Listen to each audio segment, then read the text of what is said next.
일본 불매운동이 시작된 지 6달째입니다. 일본 맥주 수입업체들은 인력까지 줄이기 시작했습니다. 가격을 낮추고 재고 떨이를 해도 팔리지 않으니까 상황이 간단히 끝나지 않을 것이라고 판단한 것으로 보입니다. 성화선 기자입니다. 서울의 한 일본 가정식 식당입니다.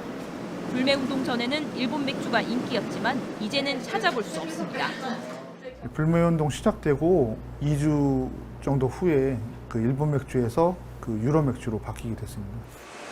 일본 수입 맥주 업체들은 최근 편의점 납품 가격을 평균 30% 낮췄습니다. 하지만 여전히 잘 팔리지 않습니다. 지난 10월 일본 맥주 수입액도 4,500만 원에 그쳤습니다. 지난해와 비교해 99% 넘게 줄었습니다. 올해 전체 맥주 수입액도 14년 만에 처음으로 줄어들 것으로 보입니다. 특히 수입 맥주 중 판매 1위를 달리던 아사히 맥주는 10월 한 대형 편의점 판매 순위가 38위까지 떨어졌습니다. 수입업체는 인력을 줄이기로 했습니다.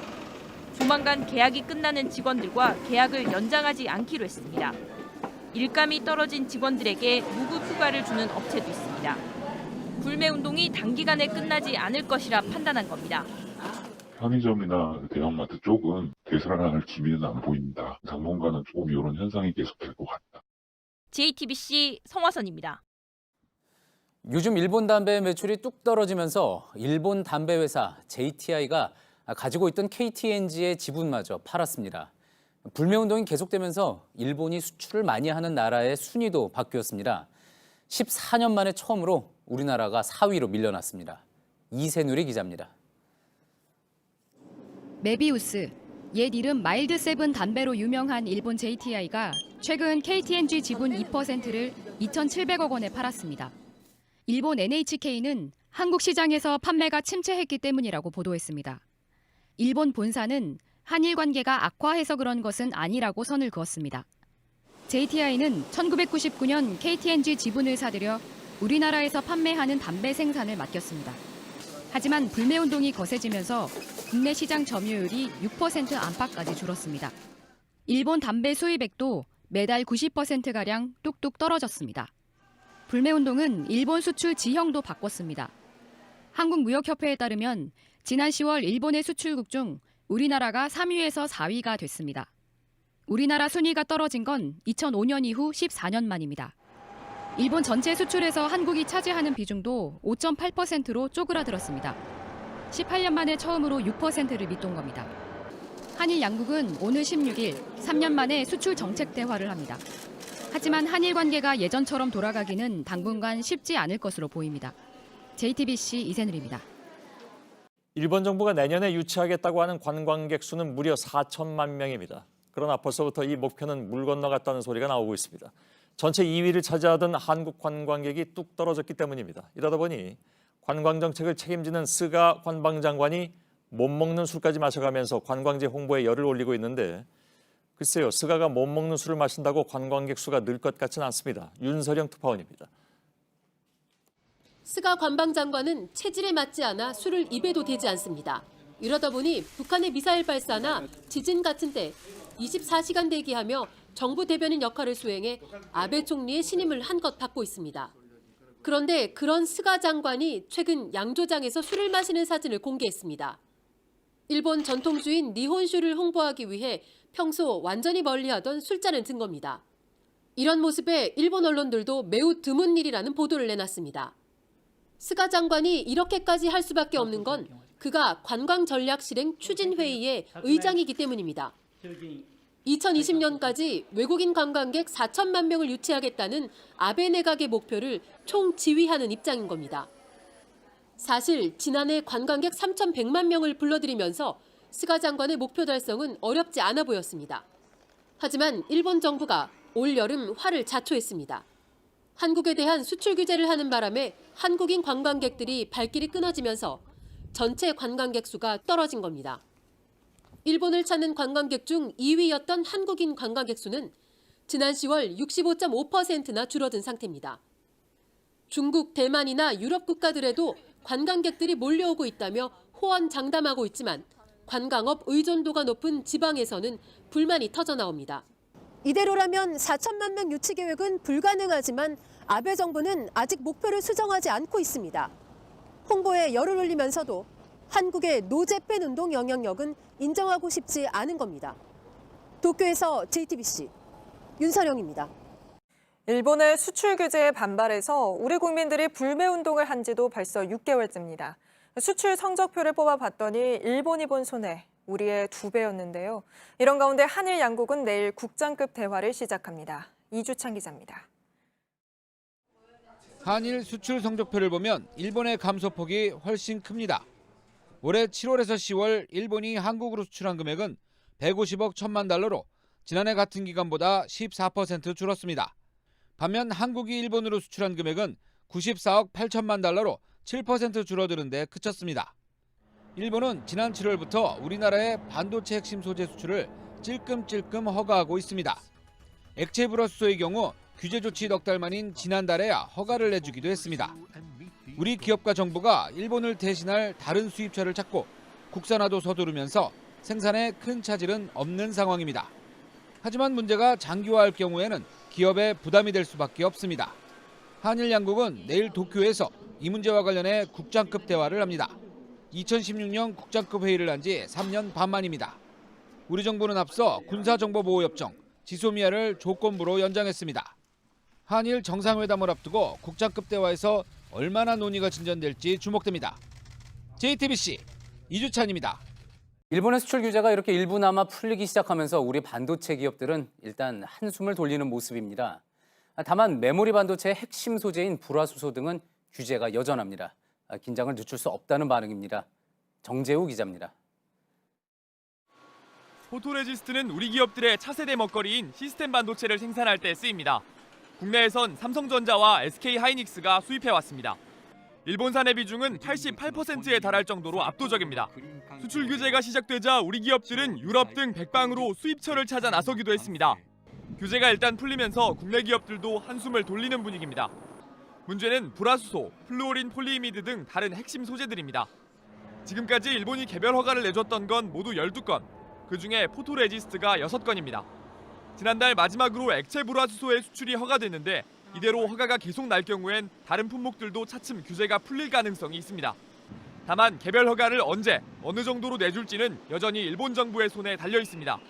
특히 메모리 반도체 생산에 필수적인 불화수소가 관건입니다. 지금까지 액체 불화수소는 2건, 가스 형태의 불화수소는 3건이었습니다. 국내 기업들은 수출 규제 이후 수입처를 다른 나라로 바꾸고 국산화 작업도 벌여왔습니다.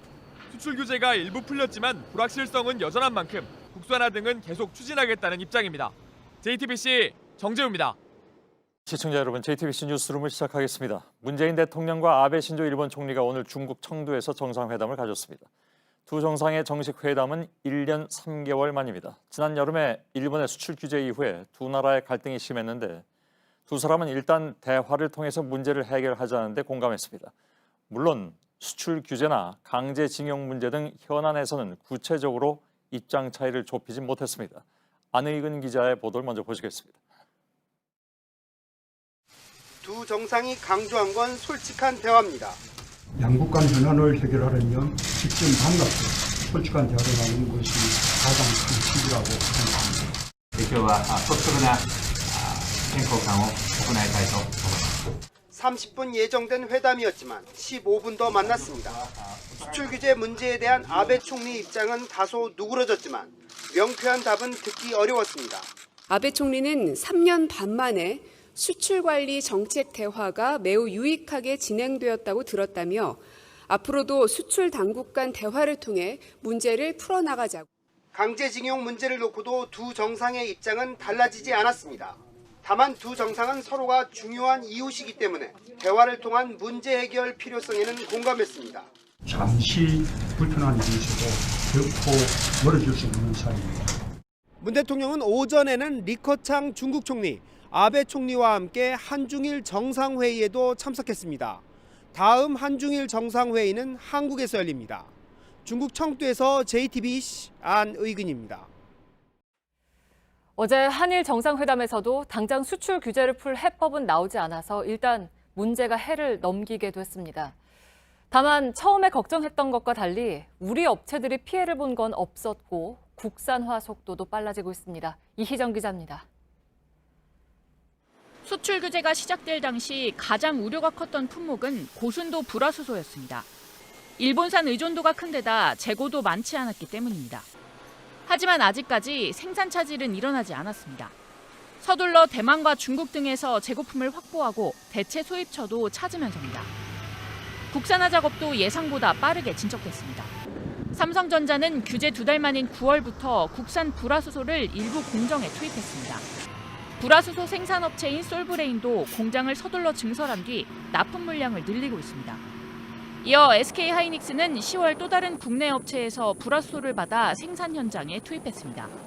LG디스플레이는 이미 100% 국산화에 성공한 상태입니다. 결과적으로 6개월 동안 업계의 피해는 없다는 게 당국의 설명입니다. 눈에 띄는 피해를 본 건 오히려 일본 소재 업체들입니다. 수출 규제 여파에 불화수소 분야 세계 1위인 일본 S사의 영업이익은 1년 전보다 크게 줄었습니다. 최근 일본 정부가 일부 품목 규제를 완화한 것도 이런 일본 업체의 사정을 감안한 걸로 보입니다. JTBC 이희정입니다.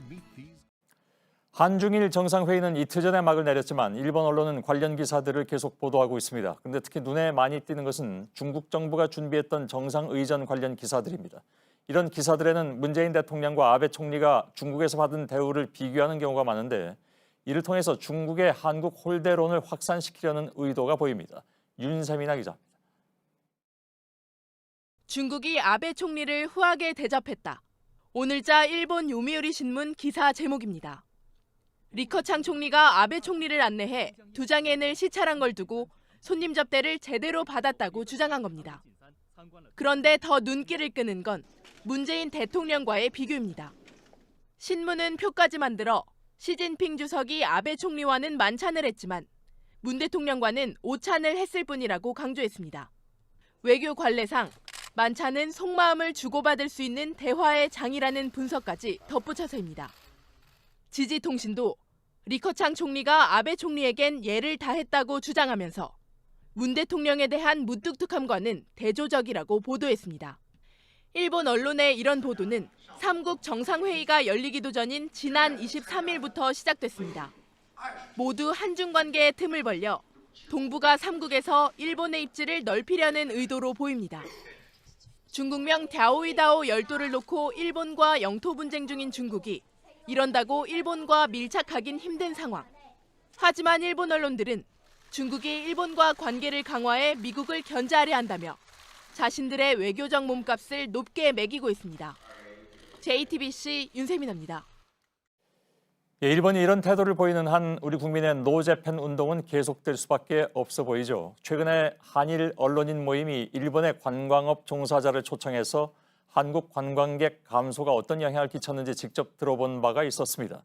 초청된 연사는 마침 일본식 여관을 운영 중인 한국인이었는데 이런 상황은 28년 장사하는 동안 처음 본다고 말하기도 했습니다. 정재윤 기자입니다. 일본 규슈 구마모토현에 있는 일본식 여관 료칸입니다. 이곳을 운영 중인 손종희 씨가 한일 기자 교류 프로그램에 참여한 기자들을 만나 노재팬 운동의 여파를 전했습니다. 9월 달에 20명 정도 숙박을 할 수 있는 예약이 들어와 있었는데 잊혀지지 않게 7월 5일 날 그 여행사에서 딱 캔슬 팩스가 온 거예요. 지금 한일 관계 이런 게 너무 안 좋아서 그것 때문에 캔슬하는 거라는 게 명확하게 적혀 있는. 손 씨는 남편 집안이 조부모 때부터 운영한 이 료칸을 1992년부터 운영하고 있지만 이런 상황은 처음이라고도 했습니다. 이런 한일 관계 그게 처음 28년 만에 처음으로 온 거예요, 저로서는. 이런 어려움을 겪는 건 구마모토뿐만이 아닙니다. 겨울 골프 여행지로 인기가 높았던 가고시마현의 경우 지난 9월과 10월 한국인 관광객이 지난해보다 65% 줄었고 비행기 편도 지난해 많을 때는 매주 18번이었지만 현재는 6번뿐이라고 관계자들은 설명했습니다. 이 때문에 지방 관광업계는 한국에 대한 유화책을 주문하기도 하지만 아베 정부는 요지부동입니다. 이런 가운데 지난 10월 일본에서 숙박한 한국인 관광객은 지난해 같은 기간에 비해 65% 급감했습니다. JTBC 정재윤입니다.